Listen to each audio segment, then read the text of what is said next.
Today we study about nature of physical law. तो पहले हमें पता होना चाहिए कि फिजिकल लॉज हैं क्या। तो जैसे सबको पता है कि physics is the study of nature and natural phenomenas. तो जो हमारे फिजिसिस्ट हैं उन्होंने किन ऑब्जर्वेशन किए और एक्सपेरिमेंट किए तो उन्हें कुछ फैक्ट्स पता लगे और वो फैक्ट्स कुछ सर्टेन लॉज पे डिपेंड करते थे। अब उन लॉज को ही हम नेचर ऑफ फिजिकल लॉज बोलते हैं। जैसे इसकी डेफिनेशन क्या दे सकते हैं हम, some special physical quantities remains constant in time, these are called the conserved quantities of nature। जैसे हम कोई भी एग्जांपल लेके चलते हैं, जैसे इसे समझते हैं पहले, एग्जांपल बाद में लेंगे।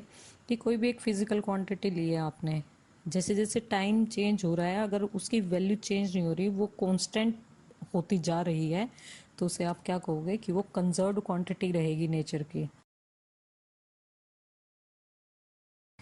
Our first law is law of conservation of energy. So it states that energy can neither be created nor be destroyed, although it may transferred from one form to another form।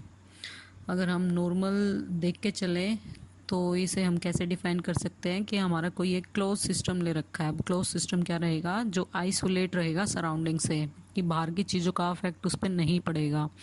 तो हम law of conservation of energy को कैसे define कर सकते हैं, in a closed system, that is a system that is isolated from its surroundings, the energy of the system is conserved। तो ये था आपका law of conservation of energy. There are some examples of energy transformation। So energy transformation is that in which one form of energy is transformed into another form। As we take the example of a battery which is converted to an electric source, that is bulb। So in battery the chemical energy is converted into electrical energy, so electrical energy which is connected to bulb is converted into light energy। So they are the basic examples of energy transformations।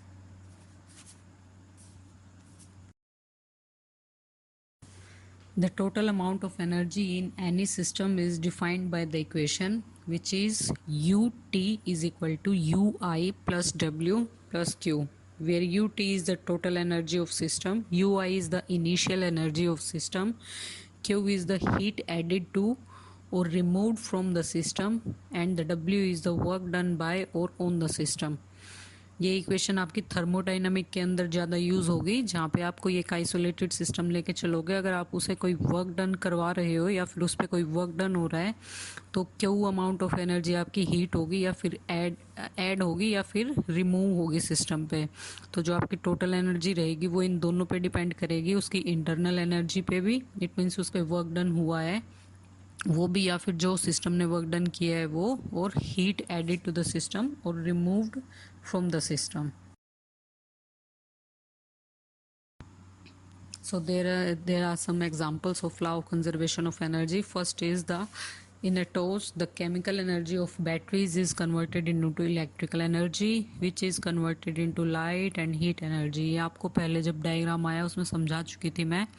Second example है in a loud speaker.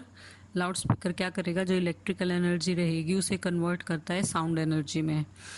Third example आता है microphone का। Microphone में क्या है, आपके पहले sound energy होती है, वो कन्वर्ट होती है इलेक्ट्रिकल सिग्नल्स में, जिसे हम इलेक्ट्रिकल एनर्जी बोलते हैं। And the last one is in a generator. Generator के अंदर क्या होता है, आपका मैकेनिकल एनर्जी कन्वर्ट होती है इलेक्ट्रिकल एनर्जी में। और लास्ट है जब आप किसी फ्यूल को जलाते हो तो केमिकल एनर्जी कन्वर्ट होती है हीट में या फिर लाइट एनर्जी में।